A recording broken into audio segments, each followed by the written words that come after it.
Good morning and welcome back to the Explicit Measures podcast with Tommy, the Seth, and the Mike. The Seth is here, Mike. Ready to go, man. The Mike is here. Ready to go. The Seth, the Mike, the Tommy, we're all here.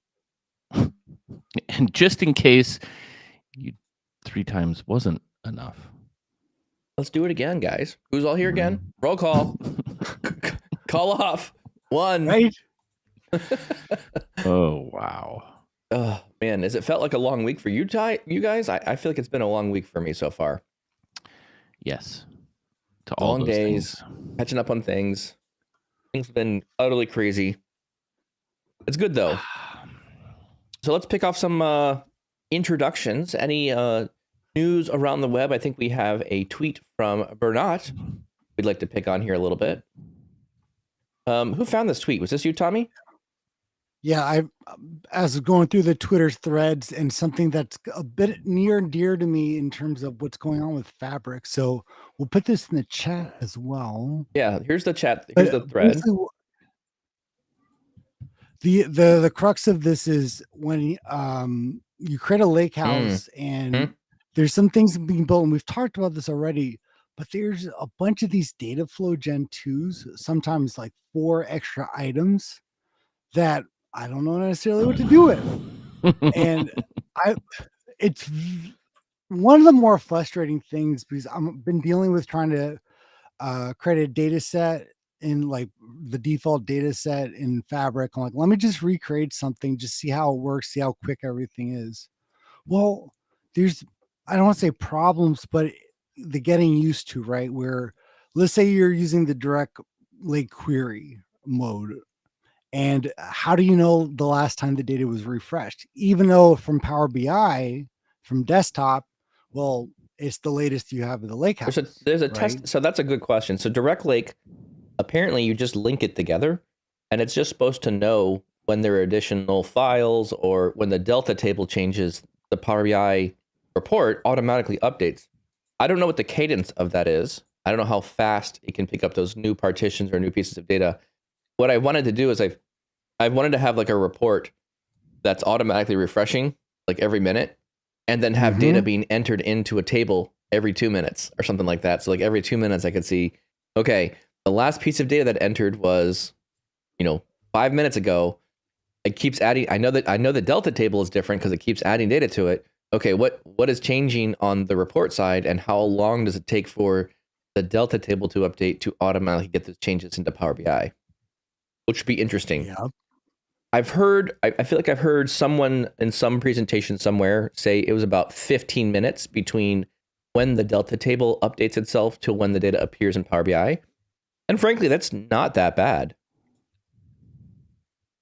What was I? Who was I talking to? No, it's not terrible.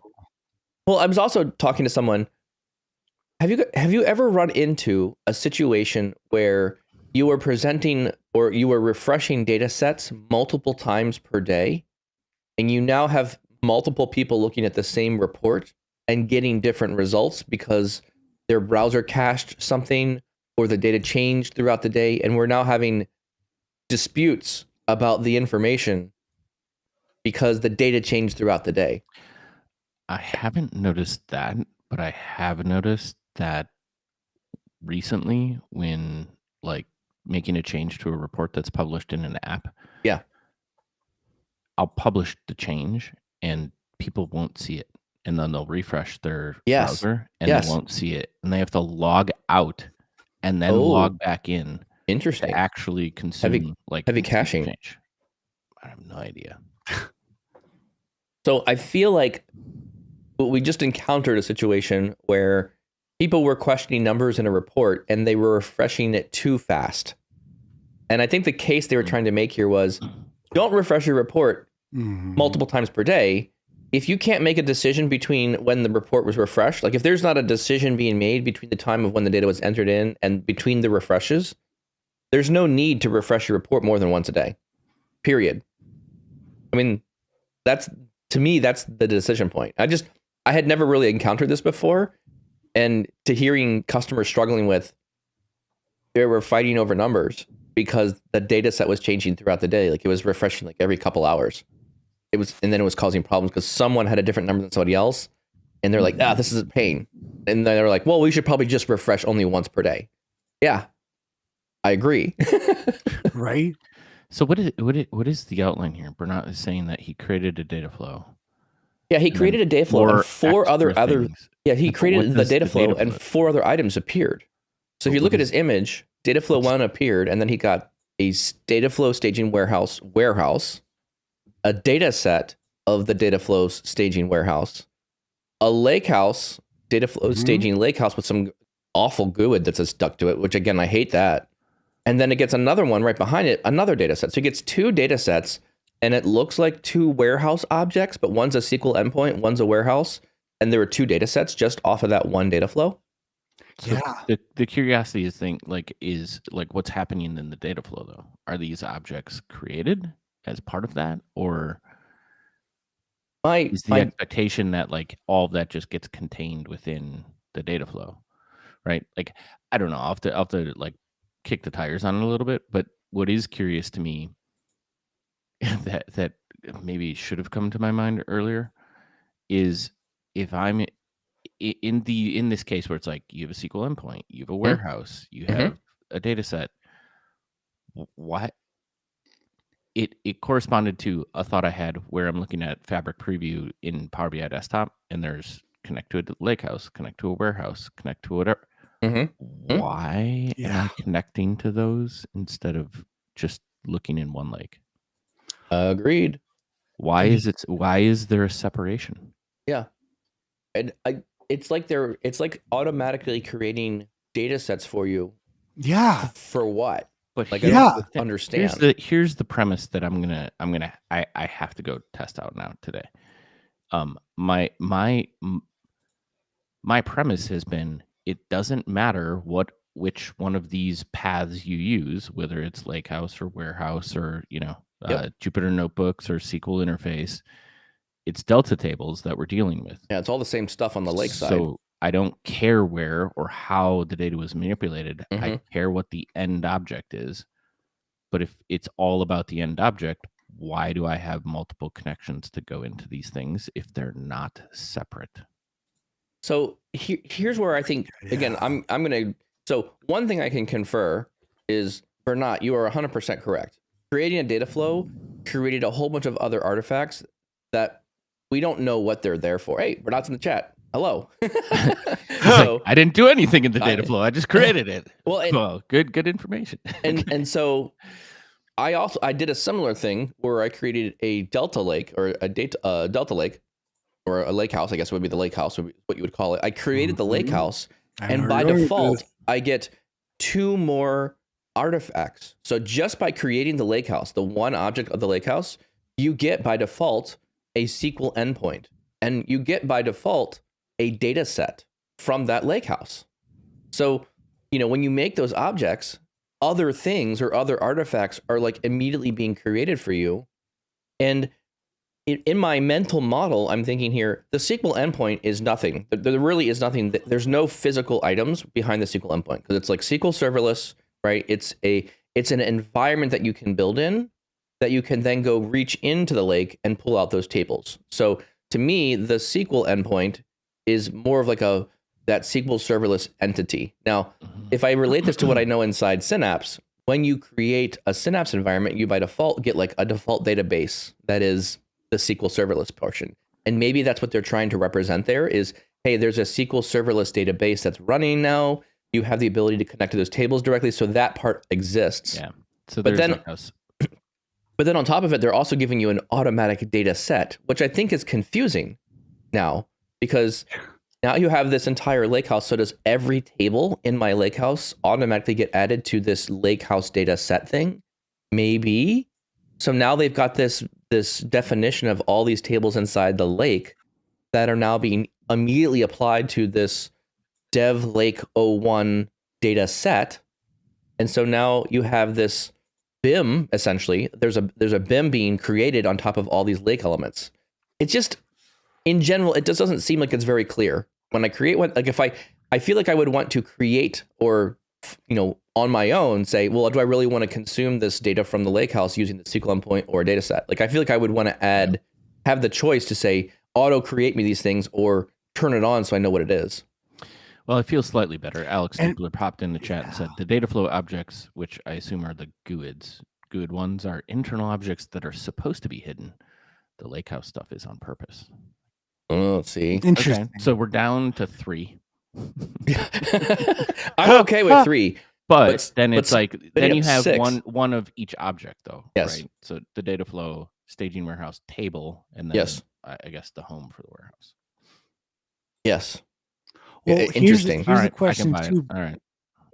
It's getting pretty difficult as I'm starting to build in terms of my to the previous point, not just whatever, whether it's the data flow or you're doing a job, but trying to understand the refresh schedule, how up to date your final data set's going to be. Because again, the big thing is it creates that default data set, which again is a pain in the butt if you can't do anything in Tableau Editor and trying to edit on the web. And sometimes it doesn't sync in, display folders don't work, but there's other things. I'm trying to understand, like, okay, I just have something very simple, a Gen 2 data flow pushing to a lakehouse. And I'm like, okay, is the data set up to date? Well, it really doesn't matter about the direct import mode unless the data flow is updated. So how do I know that? And I don't know if you need this is probably a bug, but the default data set, I can see the data in the Lakehouse view, but trying to create a report off of it, nothing. Never tried that before. And there's measures that can be in a data set. There's measures that I think it'd be in the warehouse, and then you can create another data set. So it's a little getting used to right now. I think I'm gonna at some point here we can probably talk about a use case scenario which is unique to one I'm that's near and dear to my heart, which challenges a lot of the Lakehouse, where you have like multiple tenants. But that's not for today. Not for today. We'll get onto a tangent. We'll get in 30 minutes in discussing other things that not even the topic of today. Speaking of Lakehouse, there is a new gateway connection where apparently they've added support for the Lakehouse, which is interesting to me. Why would I need a gateway to connect to my Lakehouse? But you can now. Then there's also the blog? a note. Yeah, there's also beginning on March 15th, just in case you didn't know, any Power BI data flow using an on-premises data gateway version older than April 2021 might fail. That's just a reminder to keep up to date on your gateways periodically. But those are the two main big things in the June. Excellent. Good to know about that one. Gateways are one of these annoying things. I just wish they would just go away. It's not annoying. It's an administrative thing. I know. It's just kind of want it to work. I don't want to have to Hey, you know what? When you're all in the cloud in the same Azure ecosystem, it doesn't matter. It usually does just work. Yeah, without that's true. That's true. Fantastic. Very true point there. So one more incentive to get you off of on-prem and the cloud, right? Perfect. Just one more compelling argument. All right. So I guess we can transition into our kind of main topic for today. This is one that I'm trying to wrap my head around. So I'm not sure if I have any more answers than what's presented to us in the documentation, but the conversation for today is around how do capacities work inside Fabric? What kind of capacities can you get? And what do you need to know about the capacities that Fabric provides to you? What are the feature enhancements you get there from using Fabric? So let's dive in here. Tom, you want to give us some kind of introduction pieces here? Want to kind of give us a kind of a landscape of when Fabric started? What has changed now since we now got Fabric? What has changed is a whole new set of licensing, and which is, I believe, coming up. If I'm not mistaken, it's the end of June or the end of July that our trial period ends. Yes. Anyone who jumped in early is going to be having this. It's going to start running out of your trial subscriptions. Yes, and once that happens, the cost comes into play. And there's been a few articles, a few documentation on people testing out what the cost would be. But still, right now, it's a little ambiguous what you're going to be paying for, and not just that, but the big part here is obviously there's licensing and what you need to purchase, but really, what do you turn it on for? And again, this goes back to, are you migrating everything to Fabric? What does Fabric do where you're willing to spend the money? I think right now, once you enable Fabric in the tenant settings, even a non-Fabric capacity, because you've actually look at the type of workspace that you in the settings, there's a premium trial capacity outside of premium per user or premium capacity. So I guess they would get converted, but the biggest thing right now is really, where do we go in terms of what do we turn on? How much do we allow from ensuring that in a few weeks our cost doesn't go through the roof? Yeah, I mean, I don't think, this is the same thing that Microsoft has done in the past with premium and pro users. So hopefully you don't have a whole bunch of people using Fabric. I did have a client recently contact me and say, hey, look, my IT administration reached out to me and we have 30 Fabric licenses applied. What does that mean? So in their tenant, they had allowed the ability for people to have a Fabric environment. However, they turned off the ability for the team members to use Fabric, right? So there's inside the Microsoft settings, they said, turn on Fabric. We're going to allow our company to use it, but it's only restricted to this security group. So only these people can create a Fabric workspace. However, in their tenant, they did not turn off the ability for people to get trials of Fabric. So people were getting trials of Fabric, applying the license to their identity, but they weren't able to create an actual Fabric workspace. So we kind of had to do like a quick triage. Okay, quick, let's go look at all the workspaces. Are there any Fabric workspaces laying around? No, other than the one that you created as a test user. Okay, great. All right, let's go through all the users. Let's quickly fix the setting inside your admin portal. No one gets trials anymore. And of the trials that were out there, let's turn those off for those users and push them back to their regular, premium or pro licensing. So make sure they only have that and not trying to use the premium licensing or the Fabric licensing. So anyways, I thought that was kind of interesting. I have not seen any pricing. So, when you look at these, so let's start with the first article. And maybe that's, I don't know, where should we start with this one? There is a buy a Microsoft Fabric subscription page. So let me start with this one. I think maybe this is the getting started page we should begin with. I'll put the link here in the chat window. This is the page where you go to learn about how to buy a Fabric license. It sounds like they're taking a lot of the same playbook out of Premium, so the Azure A SKU, and then we have a Microsoft 365 SKU. Have you guys been able to find the Microsoft 365 SKU pricing yet for Fabric? I don't see it in my Microsoft admin portal to buy Microsoft 365 Fabric. Does that sound right to you? Yeah, I'd say what? So there's two SKUs. There's an Azure SKU. So if you go into Azure to go buy a subscription, right? You can go into Azure, you can type in Fabric, a license just shows up. Here's the license for Fabric. Right. When you go into Microsoft 365 or your admin.microsoft.com, you can search for Fabric, but the only thing that comes up is Microsoft Fabric free, and that's what I see, Microsoft Fabric free. So I don't think there's any pricing announced for the Microsoft 365 licensing yet. Yeah, I think Alex is confirming here. The Microsoft pricing isn't announced, and they're not going to be sold in Office 365. What? Our eyes. Well, I mean, that would make sense. Why would you have them in? That's how you buy P1 SKUs today. Why would you have a different purchasing method than that? Right, but the whole point of getting out of a P SKU would be getting a F SKU.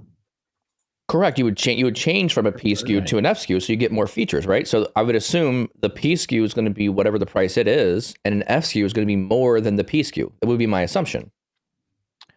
Because you're getting more features. More, right? But that's also, what was I talking to? I read something along the way where somebody was doing some analysis, right? Like, yes, in Azure, it appears as if a equivalent P SKU in the F is more expensive.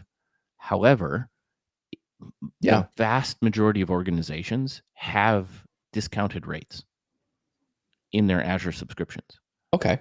Right. So I think what they had and I'll have to crunch the numbers, but I don't know. The blog or whoever was reading whatever showed that essentially it would be the same price, or it should be near the same price as a P SKU if you were rolling that way. So I think I have an interest, we have a lot of embedded capacities, et cetera. I'd love to manage all of that in Azure. So if there's a possibility for me not to deal with 365 and P SKUs. I would agree with that one. Yeah.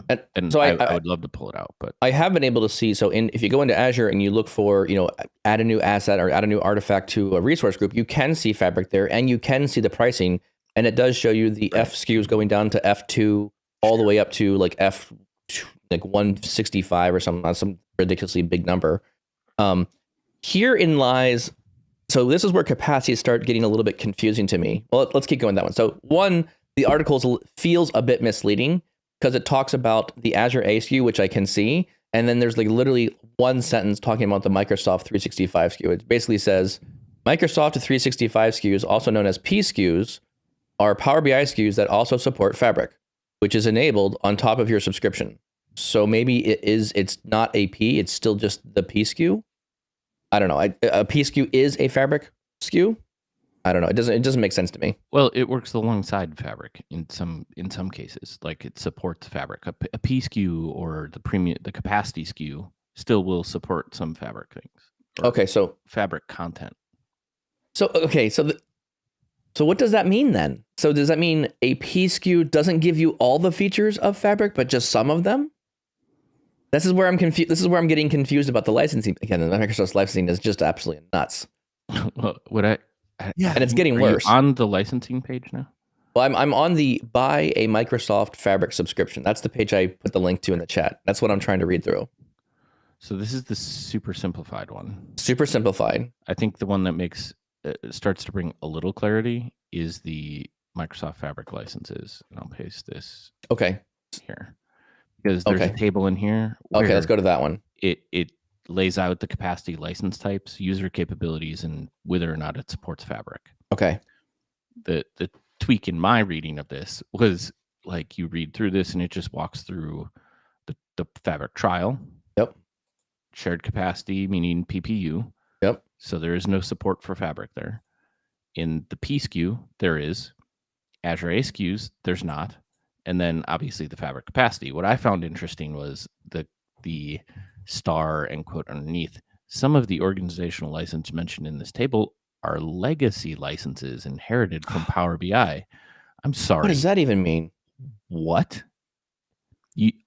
I'm sorry. Are you referring to my beloved Power BI and the licensing as legacy? Ready? Really? Getting rid of the fighting words. Power BI? Really? Put up your dukes. Wait a minute. Who wrote this article? There are 5 contributors. I'm going to be following up with them. Oh my goodness. I'm going to read this one again. Anyway, let's get into the table, but that one irked me. And so this is what you're talking about in the workspace element, right? So the workspaces reside inside capacities, and so it's talking about the workspace feature set that goes along with workspaces, right? Right. Because it's ultimately about what you're able to do in the workspaces, right? That matters. So how we're assigning capacities would associate to whether or not content is available or works within a particular workspace. How this merges together in different workspaces, I don't know, or if we have to cut over all at the same time.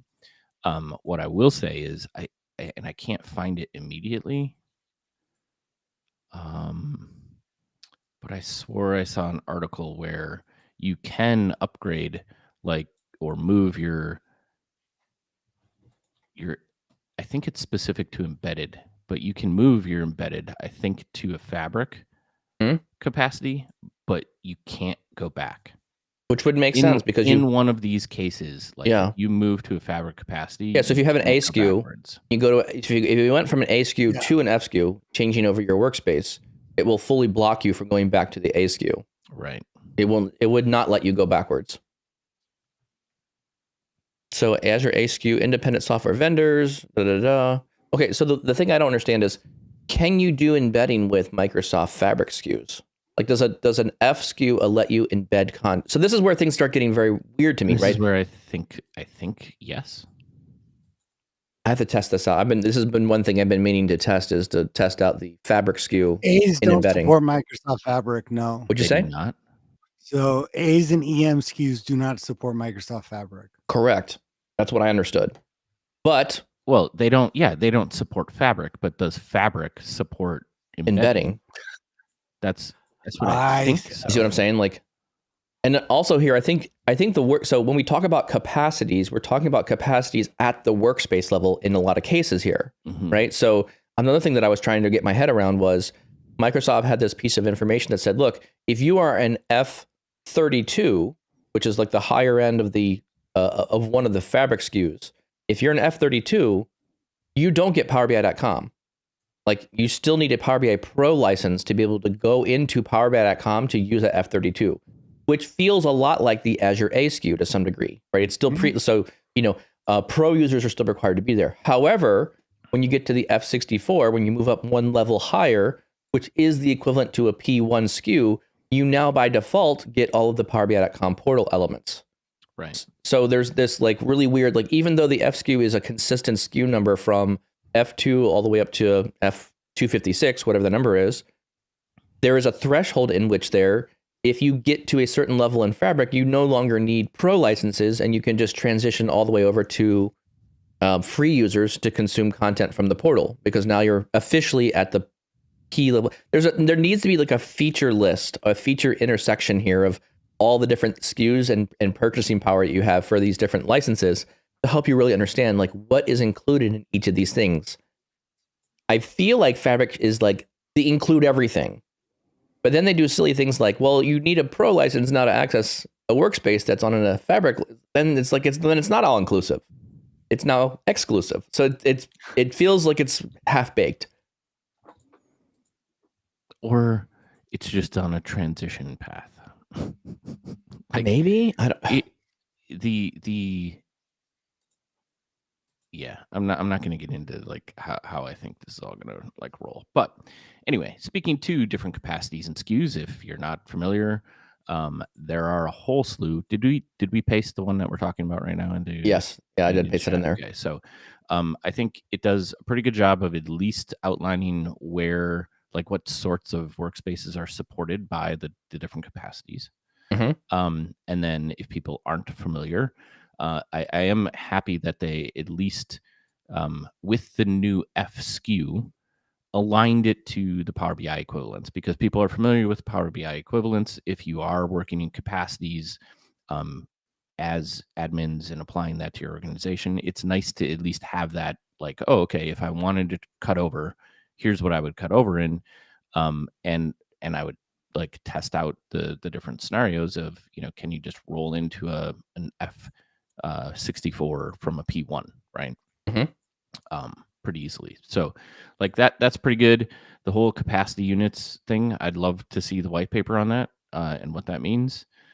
But to your point earlier, and I don't see it in any of the other documentation, the challenge that I have in my head, and if Alex knows about this, please fill us in. Fill us in. Enlighten us.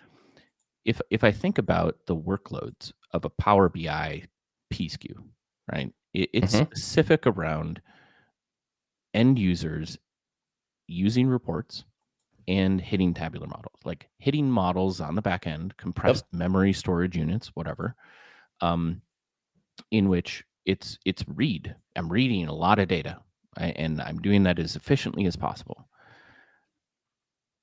With Fabric, I'm now introducing ETL pipelines, a whole bunch of other stuff. Yeah. And I'm introducing loading up data into database, like into tables, and cleaning, and like keeping moving lots of data around and doing data things.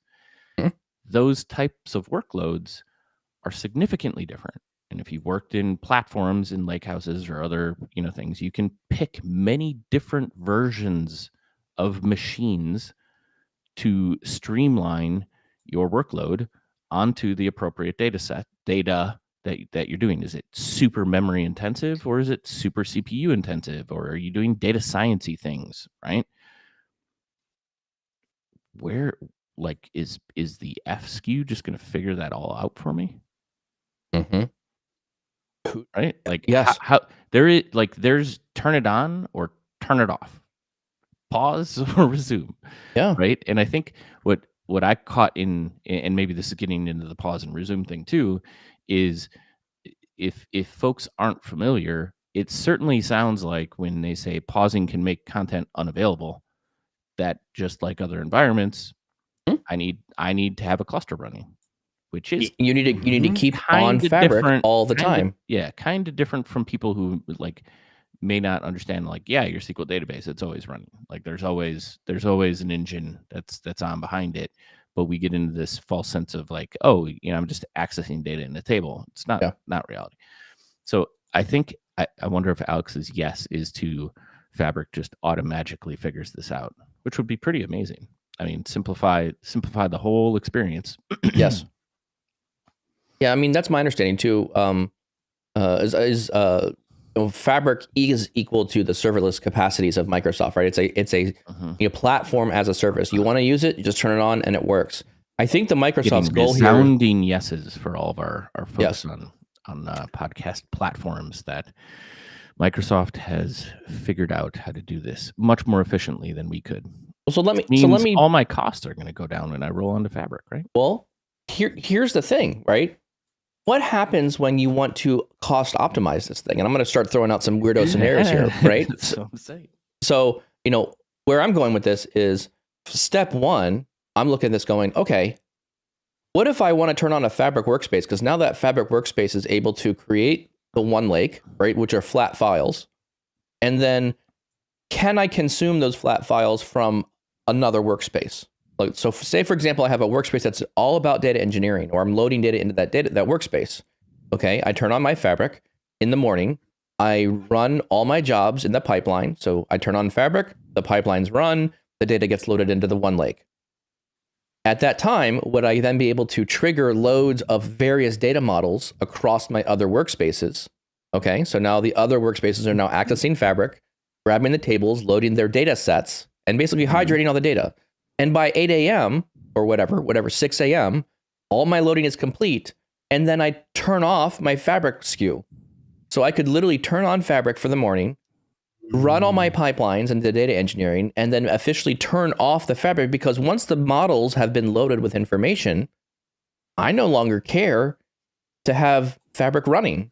Fabric's done it. It's done its job. I could just let the models import their data, and then those models can run all day long without refreshes. And it serves everything in pro licenses. So you could still stick with the pro licensing and only turn on Fabric for when you need to load data stuff. And I think I was hearing, there was a presentation recently from Casper on BI talking about this exact thing. Like, customers are actually looking at this scenario of, okay, what can I build in the Fabric workspace that can be reused or leveraged in other workspaces of different capacities? And how can that then continue to cost optimize what you're trying to build? Does that make sense, what I'm saying there? I would greatly wait until the documentation's longer than 5 bullet points. Because right now that doc for pause and resuming is literally how to pause it, how to resume it without any of the effects that it may have. I'm going to argue here the documentation is not going to ever answer these types of questions. I think this is going to come from the MVP community of people trying things out. Because right now, all this new technology has just landed in your lap. You don't have anything. There's no patterns here. There's no white paper. There's no best practices. There's no guidance. Everyone's trying to figure out what's the best way to play with these things. So it's like a race right now to figure out, okay, what is the cheapest way to do something? What is the easiest way to just generate some ETL that's not a super burdensome on, the engineering team, but yet still serves all the reporting stuff that we want at a lower cost? We don't want to sit. I think Microsoft is naive to think that everyone's going to turn on a P64 SKU and just let it sit around all the time, not being used that doesn't make sense. I think people are going to scale that thing up and down based on their needs. Yeah, I really like the point you made, and it's unfortunate we don't have a white paper yet related, especially because I think this dovetails onto our previous conversation around workspaces, right? Like the choice of, does this mean that we have a workspace that has a capacity that we pause and resume at, like Alex is saying, like based on an API or, some flow where we're doing our heavy lifting of all of this data, and it is a capacity that is larger, and I probably would allow to scale up, scale down. If that feature is essentially the same as me saying min max workers, if I'm assigning a cluster to certain things, you can't go, like my problem is, can I set it to not go above a certain threshold? But either way, that's the one that would spool. That would be the one that is like, man, major workload that has to get processed through in a certain time period. That's why we're maximizing things, loaded into the table. Done. And then I have a different workspace that has a different capacity in which I could read or interact with that data in an ad hoc fashion, or with people needing access to that data throughout the day.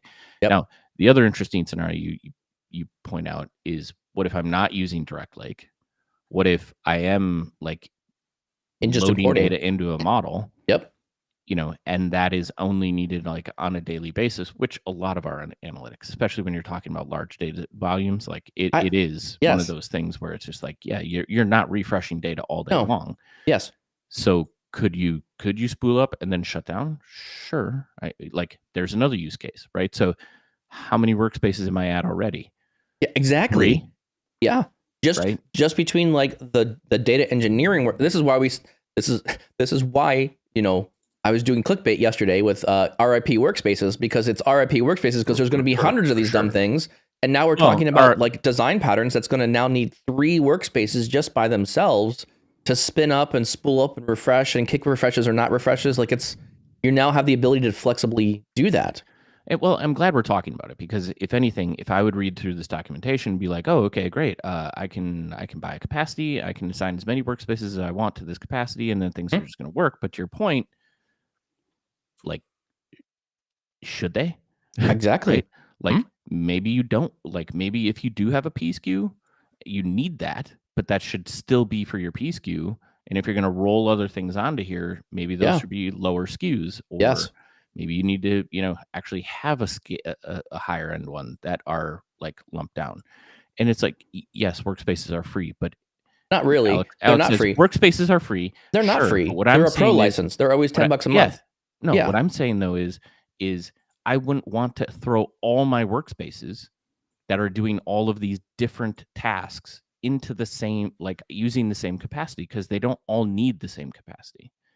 Or at least it doesn't read that way. And if we know and we talk about these data loads into different tasks, and like all of the things of data engineering are now thrown into workspaces, I think it's important that we are talking about, there's a segmentation you can do if you need to, as opposed to same capacity, throw as many workspaces as you want in there. Yes.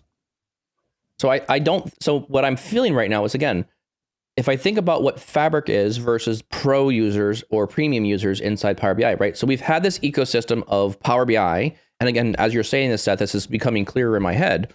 There is this in the pro and premium layer of licensing for Power BI. We deal with data sets, we deal with reports, and we deal with sharing.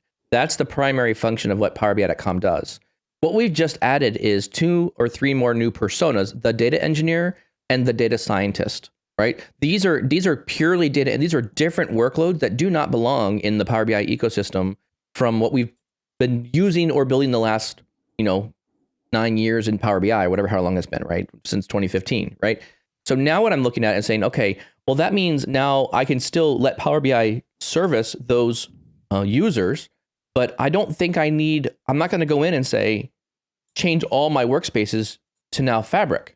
Because I think now Fabric is now addressing a specific workload that is only required for those different personas. And when we did the whole personas diversion around, like, oh, let's look at these different personas around Fabric and how they'd be used inside, they're all wrong. I don't think Microsoft is really acknowledging these, like, what people are really building, right? So I feel like there's going to be a handful of Fabric workspaces, and then it's going to be up to people to figure out, what is the combination of how do I load data in those data engineering workspaces, and what does that do to serve the broader part of the organization? I think if you look at the very bottom, Matthew Roach's pyramid around personal reporting all the way to enterprise reporting, which I think is a great document. I refer to it almost every day now. But at the lower end of that pyramid, right, you could have a single user do their own data engineering, build their own data science, build their own reports, build their own data sets, build their own. Like, you could have a single team or person build everything on their own. They don't need anyone's help from anyone. But then as you move farther up the organization towards that enterprise level reporting, you don't want everyone building random things on top of data sets. You want to have a more curated and regulated process around governing that information. So in that case, you don't want to give Fabric to everyone, because then they're going to be building things they shouldn't be in an environment that's not designed for them. I want to give you the data set, and here's what you get at that enterprise level. So I think it changes based on that level of governance that you need with it. I think we should write a white paper, and it'll literally be a paper that's just all white. We'll have 100 pages in it, and we'll say Fabric governance and Power BI governance, and then every other page would just be white. It's just literally a white paper. And at the end, it's good luck. Yeah, right. I don't know if anyone's used the utilization app, but I think that's part of the cost too. And I think that's going to be a big thing. But what do you mean utilization app?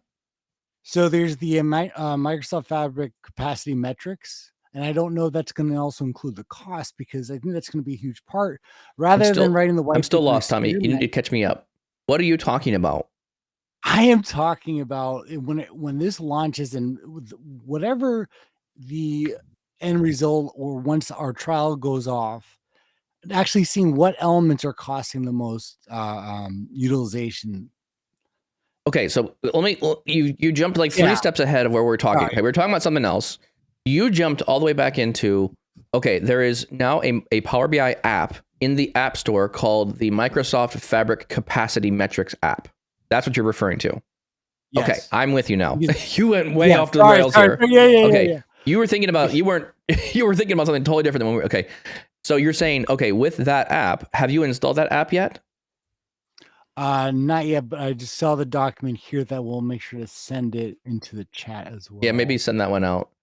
So Microsoft Capacity Fabric Metrics app is now available, which is now so you now have a premium capacity metrics app, the old one. You now have a newer premium capacity Power BI app, and now there's also a Microsoft Fabric Capacity app, which I will now install that one, and we'll see how that goes. So this one now tracks the capacity usage of Fabric, is what you're saying. Right. Okay. Because the biggest part here is going to be trying to understand, okay, not just how much are we spending, but what are the elements? What is it? Certain jobs? Is it a notebook? This has been a challenge I think I've had from day one is, hey, just because, so this is, Seth, we've had the same challenge, right? If you have a single Spark cluster in your Fabric workspace, and someone decides to write a very nasty query to go get a bunch of data or do a big data processing, does that kill all of the capacities for everything else in that Fabric workspace? Because it's, what's going to get throttled? Who's going to be affected by this? Does my data set slow down because someone's running a really nasty query on something? Like, I don't have the details of that yet. And that's where, I felt like when Fabric got introduced, it's going to be a nightmare for admins. Admins are going to have a really hard time figuring out how much of this capacity is being used for what. Yeah, I like you. I like this point, Tommy. I think this is really good. And I think that's going to be before I think organizations jump in head first with, okay, we're just going to keep everything on and let everyone play around. I think it's needing to know, like, hey, it's not just we're spending this money, but what is costing the money? What is the optimizations being done? Mm-hmm. Right. And I think what's challenging to me is, like, going back to what I said around, like, all of a P1 capacity is for read and yes. report usage. Oh, I see what you're saying. Yeah. All the interaction. And now we're talking about opening up the doors to all of the data and data manipulation. Yes. On the same capacity. And that's where I'm like, guys, like, there's no way that works so seamlessly. So if what is the recommendation? I'm a business unit. Okay. So, like, just previously, we're talking about engineering like the BI teams and how we would structure potentially different workspaces for data tasks, for ML workspaces, for different capacities, et cetera, and then report workspaces, right? So now I have 3 different kinds of workspaces that maybe we're doing on an enterprise level, but what's the recommendation for the business? Exactly. You just opened up a whole new world of data and data manipulation, and yes, it would be fantastic if we could all work within the same workspace, but that workspace has a single capacity. Yes. So what am I supposed to do? Yep. What is the recommendation then? Okay, actually, business unit, what you want to do is just keep where you're at in this workspace. We'll create another set of workspaces for you to do your data engineering on. Yes. Which I would be fine with. But then is that the recommendation then, though? Right? Because like this isn't the same workload, and you don't just simply like slough off like, oh, I can easily go from a P1 to an F64 because now I have to worry about all of these other things that are going to start sucking up my capacity. Okay, I will say this. The Fabric Capacity Microsoft app is now working, and you can go install it, and you can see in your Microsoft Fabric trial what is using size in gigabytes. It's talking about like performance data. It's talking about how long queries are running and durations of things as well. So I'm going to dig a bit more into this and figure out what the heck is this app doing. It's a great app too. Plus it shows you like all the certified data sets, and like it brings in some of the purview feature things, which I'm interested in understanding whether or not that's like only in the preview. But it is cool. Like the visibility is great, I think, or it's a great first step.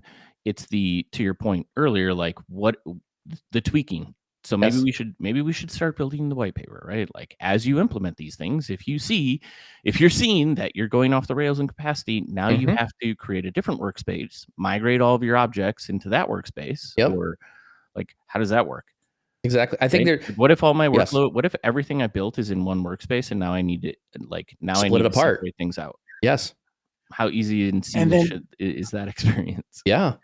I also wonder how it works too. If you create a data set off of something in Fabric and let's say it lives in another, just like a normal Power BI premium SKU, is that relying on like, in a sense, is that relying on something with Fabric if you were to turn it off, or the cost point of view? I don't know. Like it's not just, Seth, you made a really good point. It's not just premium before was consumption, but now we're really dealing with that engineering side of what's going on, where if I were to create a data set off of something shared from Fabric, what usage does that even, so what does that eat up? I think you're speaking to, Tommy, one of my main questions here. And again, I'll be honest, I need to do more testing on this so I can get my head around it, right? OneLake is this magical thing that is blob storage accounts, right? If I'm able to use something like Databricks and write data into OneLake and then can use it in my Power BI data sets, great, right? Because that's an external engineering source that I'm then pushing data into my OneLake that multiple business teams potentially could use. If I'm looking at that going, okay, now that we have this concept of OneLake, what other licensing would allow me to attach myself to OneLake? Is a OneLake threshold only going to be living again? It's just a storage account, right? Can I go connect to these other things? Would other parts of Power BI Pro or Premium per user workspaces, will they allow me to get into that OneLake without having to have the Fabric level subscription? Is that Fabric level subscription going to block my access into that OneLake? So to me, that's my linchpin on a lot of this, right? If I can, OneLake I actually pay for separately than Fabric. So my understanding is OneLake is a blob storage account, which is paid for separately than your Fabric subscription. So that is an Azure-based price that comes with Fabric. It's not included in the price of Fabric. Well, you'd start to pay for storage. But then if I'm paying for storage separately, then it shouldn't matter where I load the data from. It should just all work at that point, right? So, like, you see what I'm saying? Like, if I'm paying for the storage account independently of Fabric, then the Fabric threshold of being able to pay for Fabric should not limit me to be able to only play with that lake or that blob storage account, right? I should be able to create a bunch of artifacts inside that one lake, and then I should be able to load any of those artifacts anywhere. Pro, premium, free users, my workspace, all of them should work and be able to connect to the blob storage because I'm already paying for it. I would agree with that. Does that make sense? Now, again, that's logically making sense. That doesn't mean Microsoft's purchasing department will agree with me. But in my mind, my mental model is saying, I think that makes sense. Man, there's just so many scenarios you're talking about now. Alex pipes in here, and he's giving some context. So thank you, Alex. It's not an actual storage account. It seems like a new storage service that also uses the ADLS APIs and billing. I'm like, okay, well, it still acts like ADLS then. So that's, yes, I understand. Yes, that's also uses the ADLS APIs and billing. So because what that's saying is like it's potentially being locked behind the Fabric service. So there's a thin wrapper on top of it, but it gives you all but if I can access it, if I can write data down to it, we'll have to I got to figure this out because they've said in their documentation and in their presentations, hey, if you use Databricks, you can write things like Databricks down into the lake. Right. Or, hey, I created a lake house and I can modify it with the SQL warehouse. And that's why I was just like, oh, it's all the same object. Oh, it's all the same underneath. And why it was so confusing at the beginning of the conversation when I was like, why do I have different data sources? Why don't I just have one? Yes. Either way. Interesting things. Developing. Still developing. Still developing. I still don't feel like, Reza put out an article, I think Reza or Radicad, right? So Radicad, I haven't read this one, but I just saw, had across my radar here for the Radicad blog. I think they just did a kind of a deep dive on Fabric, or Fabric licensing. Fabric licensing, the ultimate guide. I'll put that one in the chat as well. I think this gives some context to what is the licensing pieces, and I think it goes through a lot of the Microsoft documentation as well. I still don't feel like, oh yeah, Dan, thanks for posting that one here. So that's where I saw it from Dan. There's an ultimate guide from Radicad talking about the different structure. There is pricing on the page. So Reza has gone through and added all the pricing for all the F capacities, hourly and monthly pricing for those things. And then it talks about a bit more in depth about how that looks inside Azure. And then it actually does a better job explaining where is the threshold for how do you share content. F2 through F32 is not sharing, but Power BI premium benefits kick in at the F64 level, and talks very briefly around what's pausing and restarting. I still don't feel like I have a good understanding of like patterns of moving data yet. And that's really where I think that's what I'm most interested in at this point.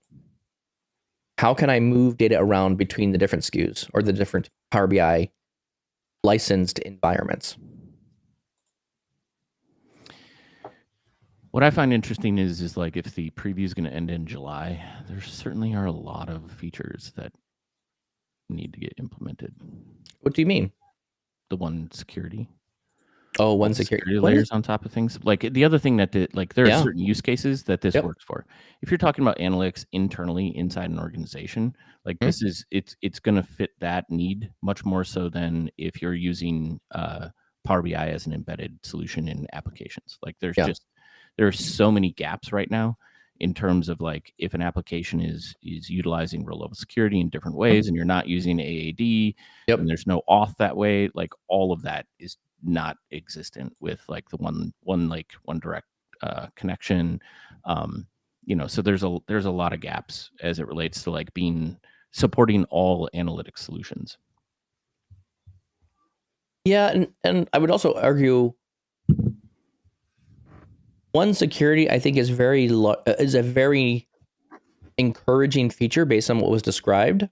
Because if I think about these Delta tables, yes, Delta tables don't technically have, you can partition them separately, so you can then segment out different sections of data to different customers, right? So if I'm thinking about a data table, right? Maybe imagine I have a data table for sales for all my customers, right? If I have a customer ID column in there, I can partition the data creatively such that only one partition lives inside that. Now, Databricks has this already figured out. They already have there's like a server that sits inside Databricks that is like their call it the row level security, right? So the row level security of Databricks kind of gives you this ability to then break and slice and dice and called Delta Share, basically. Delta Share allows you to be able to share portions of a Delta table, which is kind of what I think one security should be doing. And we'll have to kind of see how this plays out with Microsoft and how they're going to implement it. But I would hope that Microsoft is looking at what they're doing and mimicking a similar fashion, because today Direct Lake does not support row level security, and I think that's going to be a major blocker for a lot of organizations. And based on your feedback, Seth, to roll onto, like, one of the number one biggest things I was excited about, and still am, is the potential for the Direct Lake Connect. Directly connecting to Delta tables, because that removes the whole processing layer of all the incremental. I like it. I really like the feature. All of the right, but I can't if it's not usable.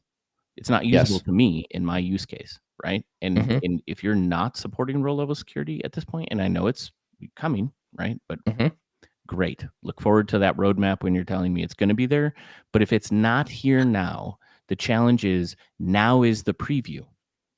And that's what I'm saying. If you're going to end your preview in July without some of these core features, you're not going to give us enough time to understand whether or not it's going to work for our production scenarios. I agree with that.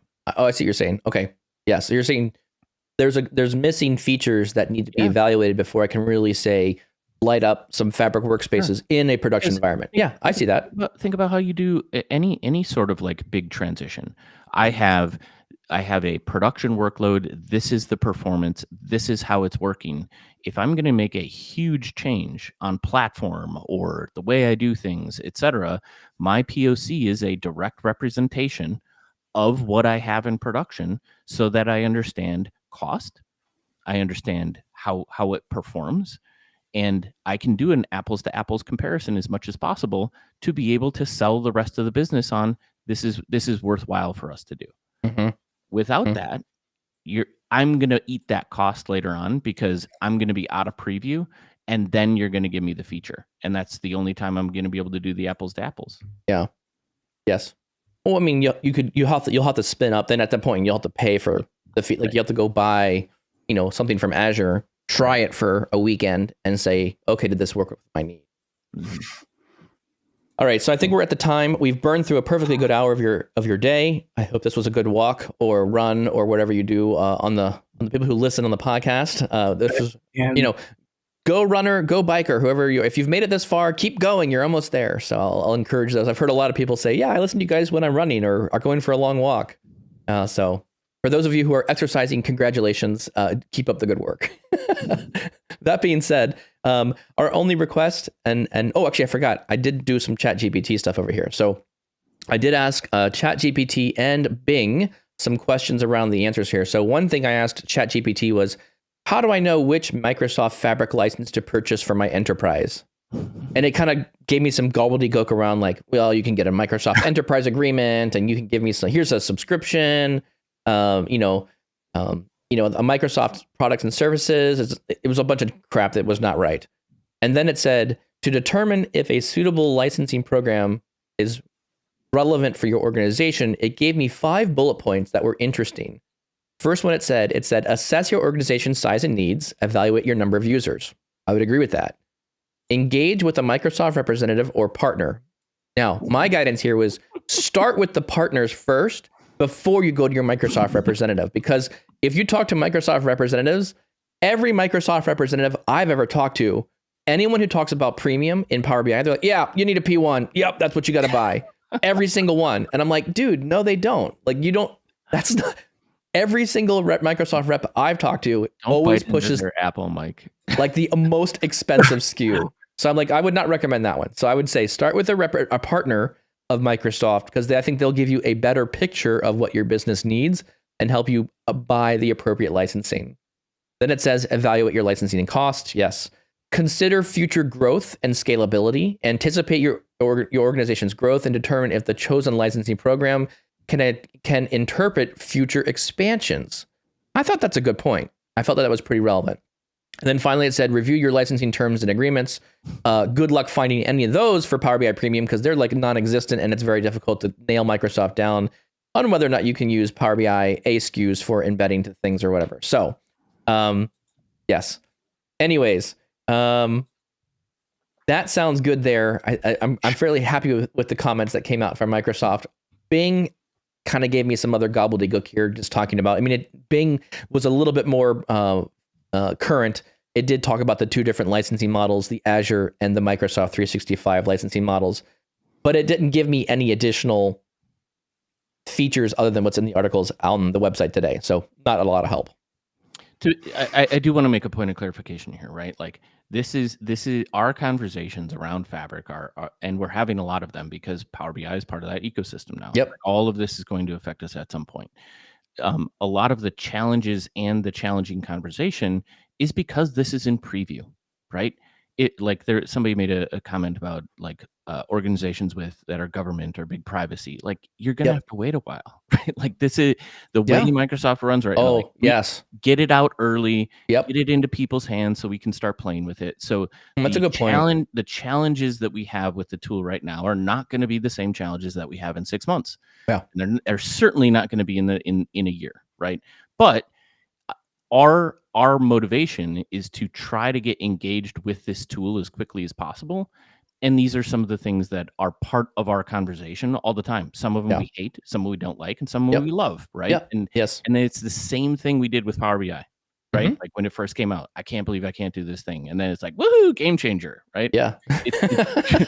We're going to go through the same like rigmarole. Ups and downs. Like, yeah. This is the conversation that we have. And I think it's valuable because there are a lot of folks that want to like kick the tires and see how this works and figure out whether it's part of your ecosystem. And you joining us along for this ride is going to do nothing but strengthen your understanding of the tool sets now.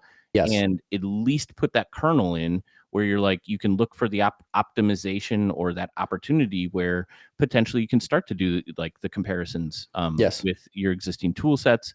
And I think where we're at now is not the final part of the tool. I think the conversation is going to be completely different. We're going to have different, like less problems, in a year from now. I would agree with that statement. And I feel a lot of the same way. It feels a lot like data flows online.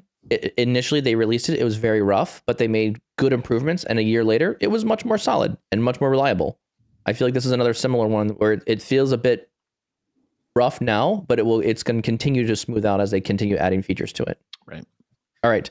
Now I'm going to end the podcast. All right. So thank you all very much for your time. We appreciate you. Our only request of anyone listening to the podcast is please share with somebody else. If you found this conversation confusing and thoroughly frustrating to you thinking about licensing around Power BI, well, we did too. So share it with somebody else. I'd love to have more community conversation around what this looks like, what organizations are doing. We really appreciate you, chat, for jumping in and giving your challenges and opinions around this as well. It was super amazing as well. Thank you all very much. And then Tommy, where else can you find the podcast? Anywhere podcasts are available, Apple, Spotify, make sure to leave a rating. Really helps us out a ton. Join us live every Tuesday and Thursday, 7:30 a.m. Central. And thank you guys for putting in some mailbags. We saw a few come in. If you want to provide a topic for us to talk about, maybe a little more Fabric, you can do so at powerbi.tips/the podcast. Wonderful. Thank you very much. And we'll see you next time.